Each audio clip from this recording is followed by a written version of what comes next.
everybody. So I just wanted to hop on and hopefully make a quick video, hopefully quicker than the other ones, about life skills and the life skills that we weren't necessarily taught when we were kids, and life skills that we can teach kids so they have them when they're younger. And I've talked about the life skill of calming down, and I've talked about the life skill of paying attention, and there's definitely more, but I want to focus on paying attention. It's one I'm pretty passionate about. When we think about paying attention, it's really about knowing how to grow the skill, how to grow the muscle, how to build it up. Just like all life skills, it's a practice, and the more we practice, the easier it becomes. Paying attention is really the skill of being able to anchor your attention onto something. And I like thinking about like a ship, and that anchor drops down, right? And the ship might still move, right? But it can't get too far, right? And so there's this part of us that can anchor our attention onto something, okay? Our mind might wander, but hopefully since we have that anchor, it brings us back to what we're focusing on. And then we notice when our mind wanders and we bring our attention back to that thing we're anchoring on. When we bring our attention back, it's really important to do it in this kind and curious way. That's the mindfulness practice, right? Our minds are thought-making machines. We are going to get distracted, but when we do, it's about noticing, oh, my mind likes thinking about the past. My mind likes planning for the future. My mind likes dreaming about the future. My mind likes replaying conversations. You know, it's all just information for us.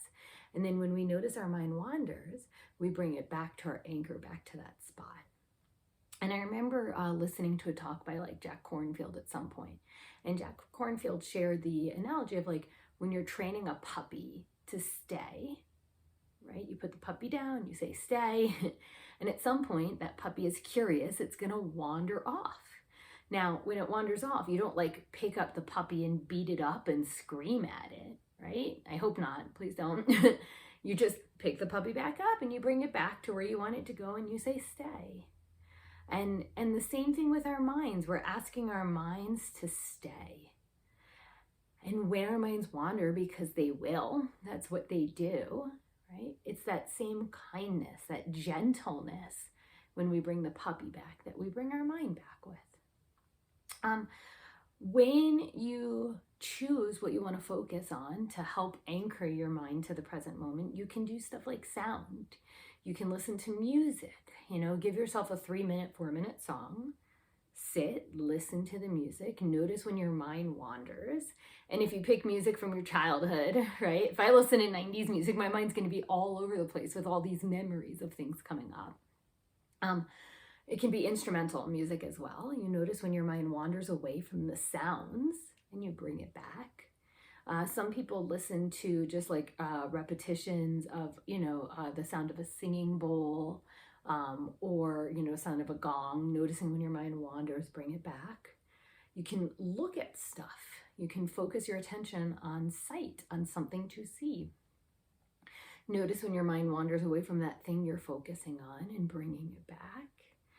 Or you can do sensation, where you can anchor your attention onto your breath. Feel the sensation of your breath moving into your belly and out. Notice when your mind wanders away and bring it back to the sensation. Now with sight, when I used to teach kids, I use glitter jars. Because the thing is that when you're anchoring your attention to something, you want a little bit of movement, right? Like I'm not gonna stare at a white wall. That would be boring. There wouldn't be much engagement for me to even notice if my mind wanders.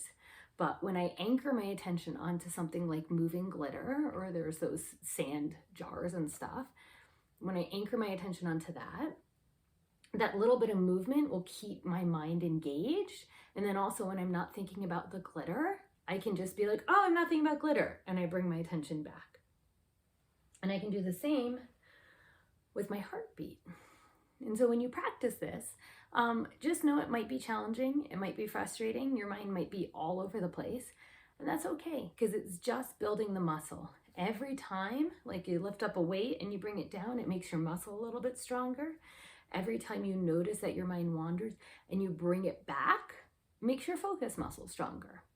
So we're going to do a super quick practice. I like to anchor my attention onto my heartbeat.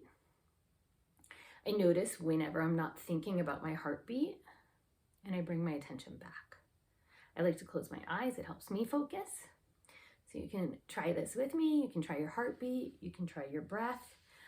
Or you can just try something, looking around at something in the room or listening to something. So just anchoring your attention onto that sensation, that sight, that sound.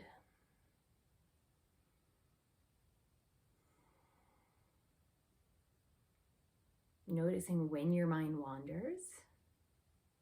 And then with kindness, with gentleness, bringing it back to your anchor.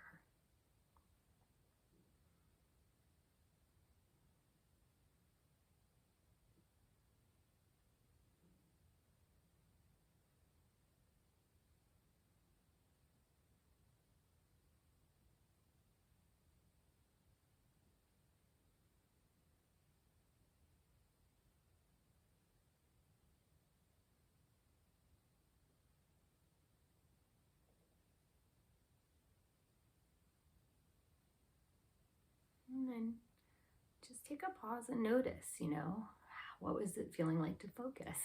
Did your mind wander a lot? Did it wander just a little bit? Could you bring it back with gentleness, with curiosity? And what distracted you? Was it sensations like itch? Or was it sounds? Did you hear something and it made your mind get distracted? Or was it your own thoughts? That's it. So, think about a time that you can do this. It's not about finding, hours to sit and practice. It's about putting it in your day, finding little times to just practice, noticing your mind wander, bring it back. A couple minutes here and there throughout the day, and you keep getting that muscle stronger.